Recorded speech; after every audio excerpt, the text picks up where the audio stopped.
જય માતાજી દોસ્તો, આજે હું બનાવી રહી છું ફ્રૂટ સલાડ. જો કે આ પહેલાં એકવાર મેં ફ્રૂટ સલાડનો રેસીપી વિડીયો પોસ્ટ કરેલો જ છે, પણ ફરીથી એકવાર.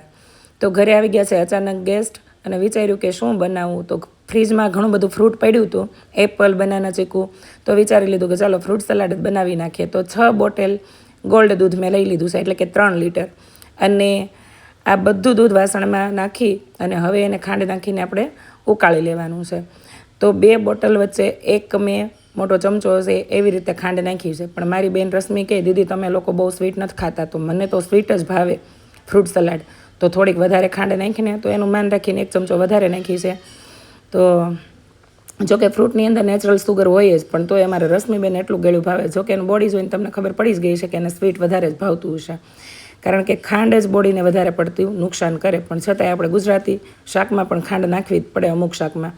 અને ઠંડી બોટલ છે અડધી પડી હતી દૂધની, એ મેં વાસણમાં બાઉલની અંદર લઈ લીધું છે દૂધને. એની અંદર જે વેનીલા ક્રસ્ટર્ડ પાવડર છે એ એડ કરી દીધો છે. પાવડરમાં પણ રશ્મિબેનના નખરા હતા. વ્હાઇટ કલરનો જે પાવડર હતો ને કે બેન એ નહીં, યલો કલરનો પાવડર હોય ને એ જ એડ કરી. બંને વેનીલા જ હતો, છતાંય એને યલો કલરનો પાવડર નખાવો હતો. બોલો.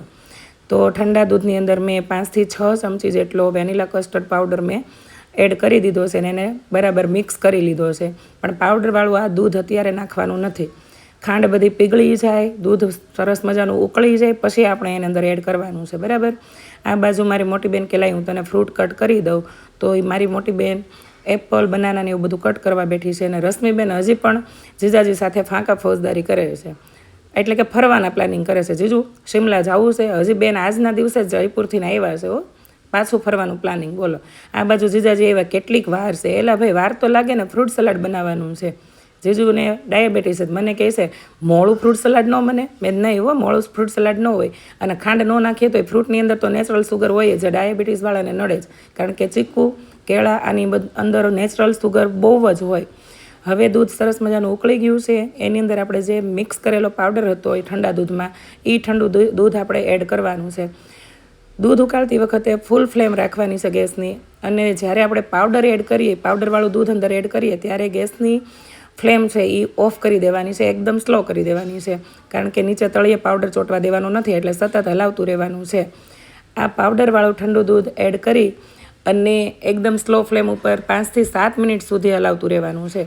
એટલે સરસ દૂધ ઘટ થઈ જાય, પાવડર બધો મસ્ત મિક્સ થઈ જશે અંદર, અને સરસ મજાની સ્મેલ પણ આવવા મળશે વેનીલાની. તમે આની અંદર વેનીલા એસેન્સના 2 ટીપા પણ નાખી શકો, પણ મેં વેનીલા કસ્ટર્ડ પાવડર જ એડ કર્યો છે. આ બાજુ દૂધ મેં ઠંડુ કરી લીધું છે અને દીદી વહી ગઈ છે ફ્રૂટ્સ કટ કરવા. એ ઠંડા દૂધની અંદર મેં એડ કરી